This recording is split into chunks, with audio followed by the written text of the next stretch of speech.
Imam Abdul Hasan Asyadzili, Syekh Abdul Qadir Jailani, Abdullah Syattar, itu bisa berbeda-beda sehingga membuat metode berbeda. Penemuan. Metodologi penemuan. Ya secara keilmuan sama saja. Nah, sekarang kita kembali pada kitab ini. Kitab ini sing nulis adalah Mbah Soleh, Mbah Yai Soleh ya, Kiai Pacitan, yang disandarkan, yang diidhofahkan kepada Syekh Abdul Manan At-Tarmasi. Ini kitab sudah ditulis dari Mbah Abdul Manan, ditulis Mbah Soleh, ditahqiq. Tahqiqe awake dhewe maca bareng-bareng. Artinya kitab ini isinya muktabar, jelas muktabar. Karena apa? Tahqiqnya menggunakan kitab-kitab muktabar semua. Kita terus nang sore iki isine kitab hampir seluruh ulama. Sing ora kur loro. Sapa? Sing ora mereferensi cara berpikir ini hanya 2 orang ulama, yaitu Ibnu Taimiyah dan muridnya Ibnu Qayyim. Seluruh ulama Syafi'iyah, Hanabilah, Malikiyah, Hanafiyah semua mereferensikan cara berpikir seperti ini. Nek bagi Ibnu Qayyim Al-Jauzi karo Ibnu Taimiyah, ini cara zikir ini dianggap bid'ah. Artinya apa? Cara berpikir seperti yang diajarkan Mbah Abdul Manan neng Mbah Yai Soleh, ini cara zikir muktabar betul, sudah diverifikasi oleh seluruh ulama. Nanti akan disebutkan enek Ibnu Hajar Al-Haytami, enek Imam Ar-Romli, anake sak bapake Syekh Abu Syamsuddin, kalau Syekh Syihabuddin Ar-Romli, itu semua juga memverifikasi, semua sama. Ajaran itu betul, hadis itu betul. Jadi jelas, ajaran ini jelas. Jadi orang ajaran nyeleneh. Ini ada sanadnya. Enek sanadnya. Muktabar itu bagaimana? Muktabar itu adalah populer, bahasa muda ya. Orang tidak viral, tapi populer, masyhur. Muktabar itu, dan muktabar itu bukan cuma populer tapi digunakan oleh banyak orang. Itu muktabar. Neng muktabar kuwi ora oleh awake dhewe gawe kriteria dhewe. Karena kriteria muktabar itu sudah jelas. Jadi kutubun muktabar, kitab-kitab muktabar itu jelas. Dan kita tidak boleh terus menjudge atau menghukumi satu kitab tidak muktabar. Nek arep nyalahne disalahnya ya, tapi aja ngomong orang muktabar atau muktabar. Ora kok kabeh kitab iki bener. Tapi aja nyalahne bahwa itu ghairu muktabar atau muktabar. Wong menungso lho. Jangankan kok kelase nyuwun sewu para kiai, para musonif kitab Imam Syafi'i, itu kan manusia biasa. Wong Nabi ya kleru lho. Imam Syafi'i, para sahabat, kiai nabi. Mungkin kleru, ora mungkin kleru. Mungkin saja. Wong manusia kok, itu kan manusiawi. Tapi kita tidak perlu menyalahkan. Artinya kalau kita tahu kebenaran ya kita menggunakan yang benar. Jangan menggunakan yang keliru. Ngono lho. Lah nek wis ngerti kok panggah nabrak lah kuwi urusan dhewe wis. Tapi ada kitab yang tidak benar itu ada. Ngono lho. Tapi nek ini kan jelas ditahqiq itu diverifikasi dengan kitab lain yang berbeda. Ngono lho. Jadi ini sudah jelas diperiksa, diteliti dengan benar. Jadi ben awake dhewe ya luwih mantep lah nganggo kitab, menggunakan ajaran di kitab ini kita lebih mantap. Hampir secara garis besar hampir sama-sama isinya. Metodika, mulane mutabar. Mulane bahasanya mutabar itu begitu. Di semua kitab hampir sama. Piye? Yes, hampir sama semua. Nah, iya. Tapi wow lho Pak, kula garis bawahi, nek Nabi keliru kan nggawa syariat. Kelirune Nabi gak kena diarani keliru. Keliru. Tapi kan tetap keliru. Dan nggih, tapi kan Oh nyatane yo dinasep mansuh, Pak. Artinya biasa saja. Keliru itu biasa. Jangan semua itu menganggap maha benar apapun. Tapi kebenaran kita letakkan pada kebenaran. Yang salah. tapi ini pun nyalahi kaidah tasdik ngono. Oh tidak. Tidak. Justru tasdike Kanjeng Nabi itu, sidike Kanjeng Nabi, ya sidiknya Kanjeng Nabi itu dibuktikan ketika dia keliru diingatkan oleh Allah. Turunlah ayat. Jadi Kanjeng Nabi iki ngaku nek kleru dilekne Gusti Allah. Jadi Kanjeng Nabi iki keliru. Setelah itu muncullah ayat. Amma yatasaalun. Itu juga peringatan kepada Kanjeng Nabi. Al-Haqqut Takatsur. Itu juga karena ada riwayatnya. Jadi biasa. Nabi keliru itu biasa. Yang mengingatkan Gusti Allah. Ngono lho. Nek awake dhewe ya dielekne kancane nek kena. Sok-sok dielekne kancane ya mancal malah. Artinya itu biasa. Ngono lho. Manusiawi, basariah. Ranah tasawuf itu sangat sensitif. Sensitif. Sangat sensitif. Mulane tak omongne aja diceritakne iki soalnya sensitif gitu loh. Karena ini sensitif. Enek sing anggap bid'ah sih. Ya kuwi mah tak ceritane. Dua ulama Ibnu Taimiyah sing otomatis engko sak murid-murid Ibnu Taimiyah ya. Medun nang Ibnu Qayyim Al-Jauzi, medun neng Muhammad bin Abdul Wahab, pendiri Wahabi itu. Dan berikutnya masih beranak pinak ini Wahabi. Nah, itu nanti membid'ahkan cara pikir ini. Imam Hanafi masih membenarkan. Lah padahal saja Ibnu Taimiyah itu kan muridnya Imam Hanafi, Imam Hambali. Tapi membid'ahkan cara pikir ini. Benar. Padahal golongannya ya kamben Hambaliyah. Ya memang dulunya Hambali. Hingga dia terus menulis beberapa surat yang akhirnya ditentang oleh banyak ulama. Baik itu ulama Basrah, Kufah, Hijaz. Aku ngono ki ora getokan, aku soalnya mbiyen anti Wahabi. Jadi saya mempelajari betul apa isi surat-surat Muhammad bin Abdul Wahab. Baik kepada Ibnu Qayyim yang akhirnya disidang di Baghdad oleh ratusan ulama. Disidang sampean karena surat-suratnya itu mengandung karena memunculkan fatwa-fatwa baru, contoh mengharamkan ziarah kepada Masjid Nabawi. Haram karena bid'ah. Ayo jajal. Para ulama nggak terima, akhirnya disidang.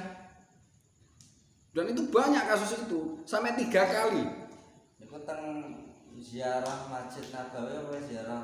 Masjid Nabawi kan jelas ning ziarah lho, jenenge ziarah lho. Tapi Jadi kan ziarah itu wis bid'ah. nang kitab akar kan anu to. Nanti interpolasi lah.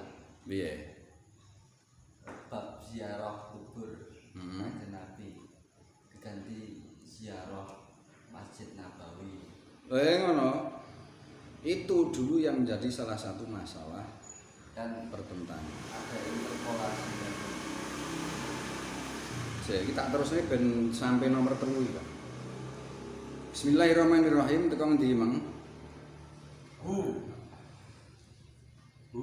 Bahaya. Wahwal musamma.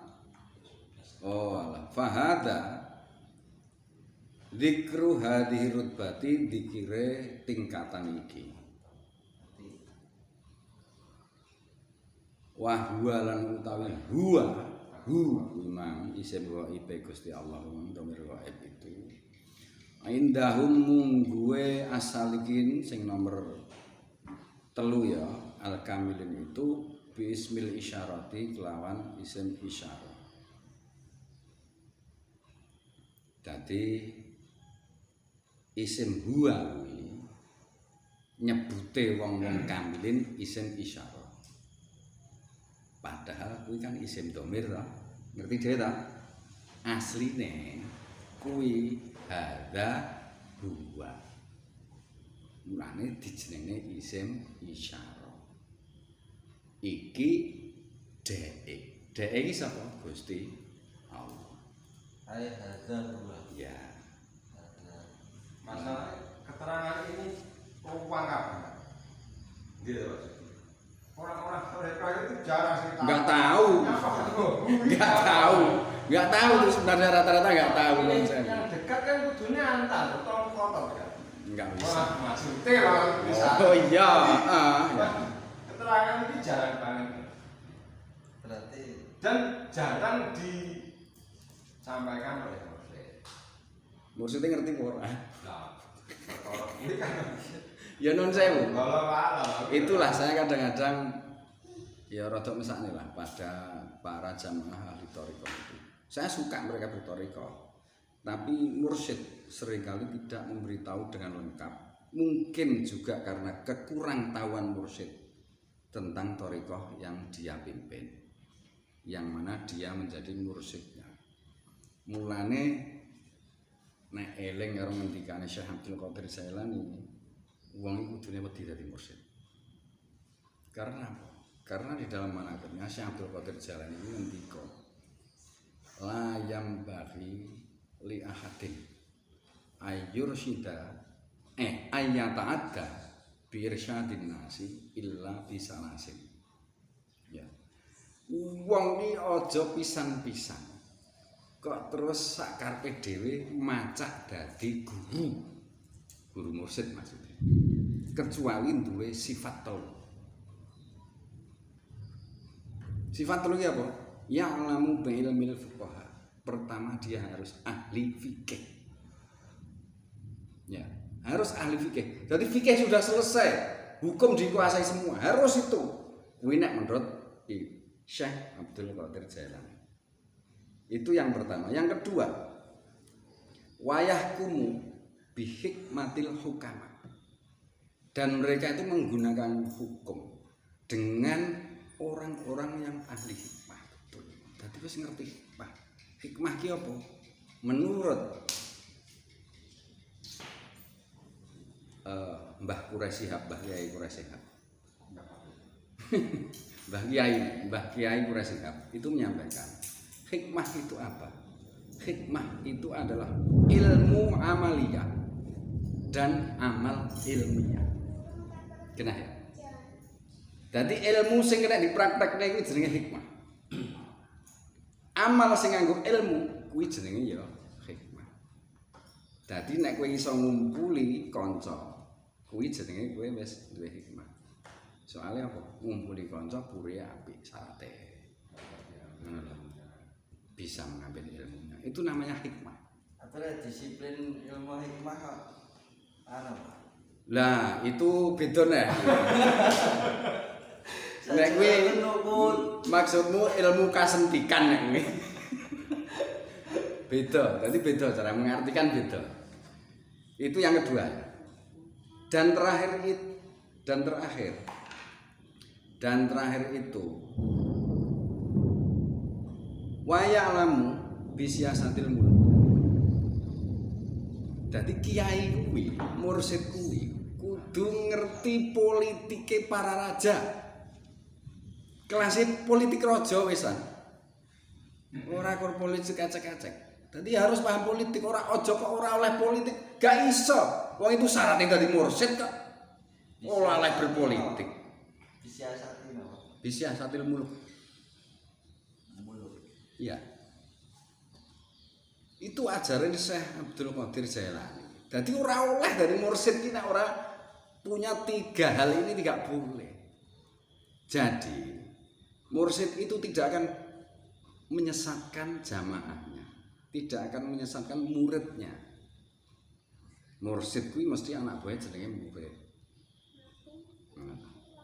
Lah kalau mursyidnya itu tidak menguasai 3 hal ini, maka potensi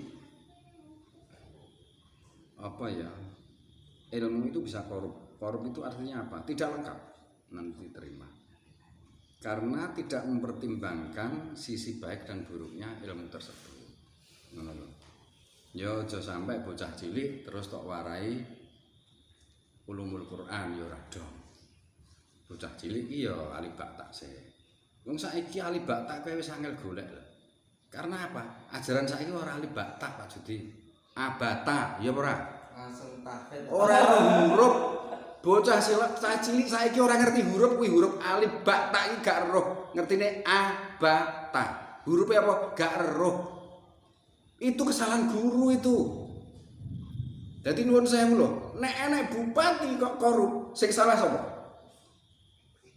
Nah aku nyalahne kiai lho. Lah nyapa kiai meneng ae nek duwe bupati korup? Gunane dadi kiai apa? Luwih kleru nek berarti. Ngono lho. Jadi kalau bangsa ini rusak, yang salah siapa? Lah menurut saya kiai. Lah terus kiai ngapain aja? Ngono lho. Dadi aja nyalahne wong liya. Lah kalau kiai itu bisa yursidahum birsadin nas, bisa membimbing manusia mulai dari petani ke bisnis, pejabat dan seterusnya itu menjadi orang benar, orang baik, kan tidak akan terjadi korupsi seperti itu. Ngono lho. Tidak akan ada pelanggaran moral. Ngono lho. Mestinya kiai yang paling bertanggung jawab. Neng kiai saiki terus macak pekok. Aku ora nek urusan karo politik. Lah kok penak men kowe? Enggak bisa begitu. Terkadang itu apa ya?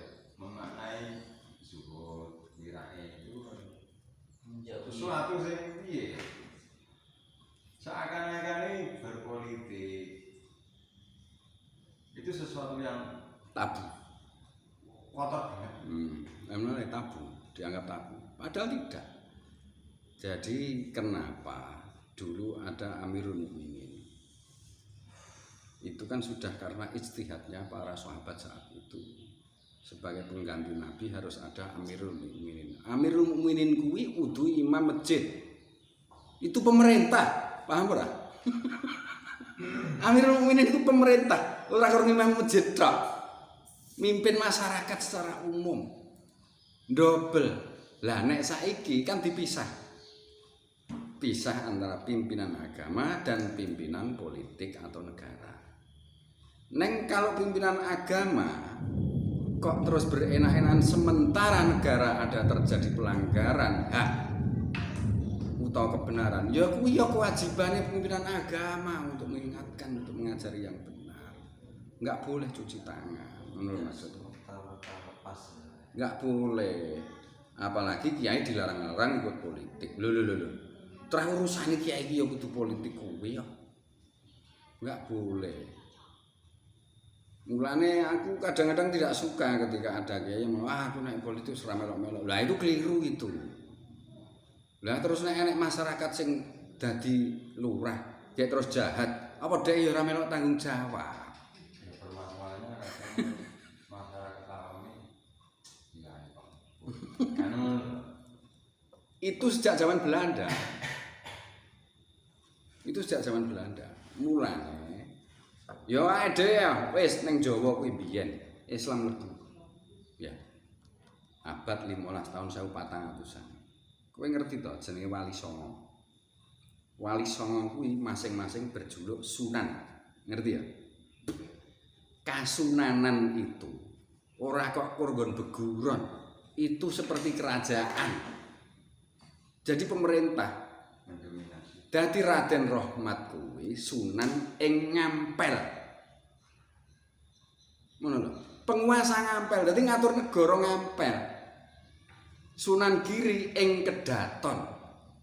Ngono lho. Maulana Ainul Yakin kuwi Sunan Giri memimpin di Giri Kedaton. Sunan Kalijaga ning keadilanmu. Neng kene mulane jenenge mbiyen sik nganggo Sunan Katong. Ya ora Pak Judi. Sunan Katong jenenge. Ora bupati. Katong itu bupati, enggak ada bupati Katong, enggak ada. Sunan Katong. Nek nyebute Bathara Katong atau Prabu Bathara Katong. Bukan bupati. Itu raja kecil Sunan Katong jenenge. Itu pemimpin negara dan pemimpin agama dijadikan satu. Karena dulu masih bisa mengambil iktibar dari Amirul Mukminin. Mana loh? Jadi mereka itu bukan cuma pengatur negara, tapi sekaligus sebagai uswah, sebagai qudwah. Jadi contoh masyarakat untuk menjalankan syariat agama yang sudah diadaptasi di setiap daerah masing-masing. Ngoten lho. Sementara sampai ngoten mawon nggih. Ini martabat Rai Simsarah nih. Oh, gimana dah? Oh iya ya ben sampai. Ini kayak Masa? Iya dah. Kau papat iya lah gitu wis. Ya. Jane papat. besar. Wah, Tak nonton mawon. wal marwata tabatu robi kita. Orangnya apa lho? Berarti gawe kaos sing telu. Engko wacan dhewe sing martabat papat.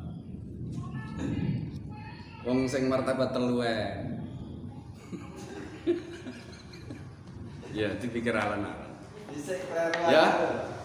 Sementara sampai sekian, semoga apa yang bisa kita baca ini bisa kita amalkan dan membawa berkah sehingga kita betul-betul bisa menjadi makhluk dan hamba yang bisa menghadirkan hati kita kepada Allah Subhanahu wa taala. Allahumma amin. Wa akhiran wallahu a'lam bishawab. Wassalamualaikum warahmatullahi wabarakatuh. Waalaikumsalam.